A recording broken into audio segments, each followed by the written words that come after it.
After recent airstrikes and conflicts with President Bashar Assad, tensions with Syria and the U.S. are running high. To talk more, we welcome our guest, Dr. Soufiane Jamakhov. Dr. Jamakhov is a senior research associate at George Washington University. Thank you so much for joining us. Thanks for having me. So can you first just start by describing the situation in Syria that led to the U.S. airstrikes? Well, allegedly, the Syrian regime used chemical weapon against its own citizens, though they deny it, and also Russia denies it, but the international community is pretty sure about it. And we actually have some footage of the most recent airstrikes. If we could show that. Could you talk a little bit about how the Syrian civilians were affected by the U.S. airstrikes? The airstrikes aimed mostly at military facilities, and they did a lot of damage to the military facilities, and so far it's not well known how the civilians were affected and what was the collateral damage. And how does this event affect Syria's relationship with Russia? The Russian-Syrian relationship will probably become better because of this airstrike, as well as Russia's relationship with Iran. And actually, the recent phone calls between these dictators showed that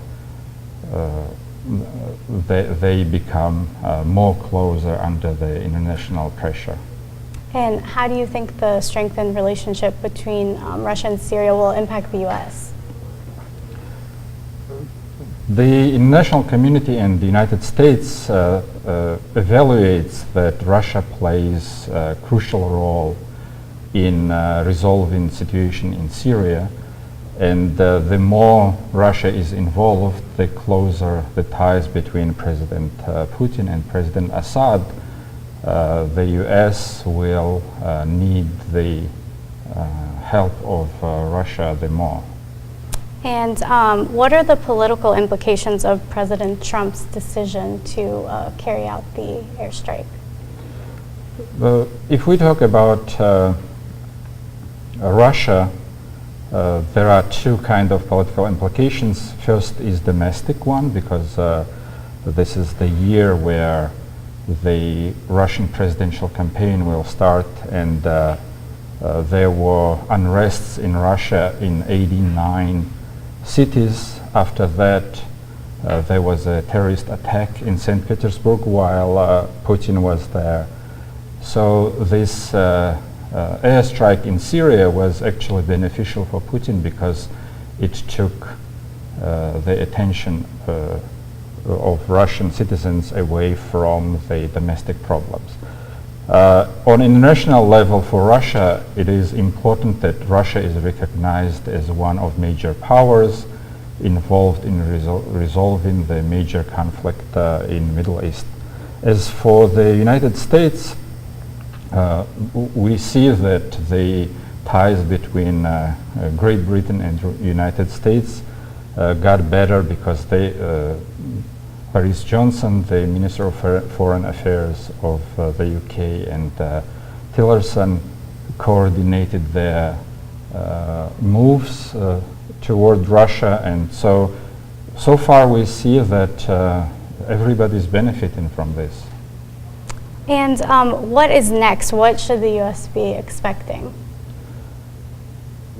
If we're talking about Russian U.S. relations, which I'm specialist in, it's so unclear what is the agenda, because during every new administration, the administration in Russia, in the U.S. and the government in Russia always had a package of how to develop the relations, and this administration doesn't have it. So the Russian-U.S. relations as unpredictable as they were from day one.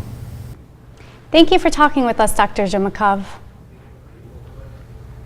The United Nations Security Council is holding a meeting today to talk about the U.S. missile strike on Syria. The missiles were fired after a chemical attack in Syria that killed at least 86 people. The missiles destroyed aircraft ammunition bunkers and air defense systems. Secretary of State Rex Tillerson is in Italy today meeting with foreign ministers from Britain, Canada, Germany, Italy, and Japan to discuss the recent chemical attack on Syria and the United States' response to the attack. Tillerson will travel to Moscow tomorrow to meet with Russian diplomat Sergei Lavrov. President Donald Trump's administration has been under fire for passing policies that have been criticized as Islamophobic. The controversial travel ban is still underway. Mershai Salu reports. A feeling of fear and confusion settled among Muslims in the country after Donald Trump became president. Throughout his campaign, President Trump talked about banning Muslims from entering the U.S. in the name of national security. Calling for a total and complete shutdown of Muslims entering the United States. And after winning the election, President Trump signed a travel ban restricting travelers from 7 predominantly Muslim countries from entering the U.S. The outcome of the first travel ban caused a huge controversy, and a revised ban was released shortly after, restricting only 6 countries. Ryan Ahari, policy analyst at the Muslim Public Affairs Council, says that the current administration's stance on Muslims will not protect against terrorism. First and foremost, we all need to understand that this is a Muslim ban and that we need to call it like it is. We need to call a spade a spade. This is definitely a tool, not of national security, not of making sure that American lives are safe, because terrorism is not unique in these countries. Terrorism is located all over the world. Imam Muhammad Abdullahi from the Muslim Community Center says that the isolation of the Muslim community by the current administration is not part of the American way. I think it's just to create some kind of animosity among the people, and I don't think it's a good idea, and I don't think that is the best interest of America even. Look, we are all human beings. We have relations, we communicate it, and sometimes creating some kind of problems among the communities, among the people, it's not good for anybody. Ahari thinks that the travel ban does not really make sense and will not stop terrorism threats against the U.S. Instead, it might make it even worse. We've seen terrorist groups use this as a tool of empowerment to actually recruit more people and to further the narrative that Islam and the West are at war, which could not be further from the truth. For District Wire News, I'm Mershai Salu. A United Airlines flight was grounded in Chicago after a fake explosive device was found in passenger's suitcase. Passengers were escorted off the flight and forced to be rescreened. Authority charged Joseph Galaska with mischief. A hearing date has not been set. United Airlines passengers are horrified after a man was forcibly removed from his seat after refusing to get off the plane. Passengers were already boarded on a Sunday evening flight from O'Hare International Airport when United asked for volunteers to take another flight to make room for United Airlines staff members. United offered $800 and a hotel stay as incentive, but when no one volunteered, the airline selected 4 random passengers to leave the flight, including the man that was dragged out. The man said he was a doctor and needed to get to work the next day. Passengers have tweeted pictures and video of the incident and said the man appeared to be knocked out.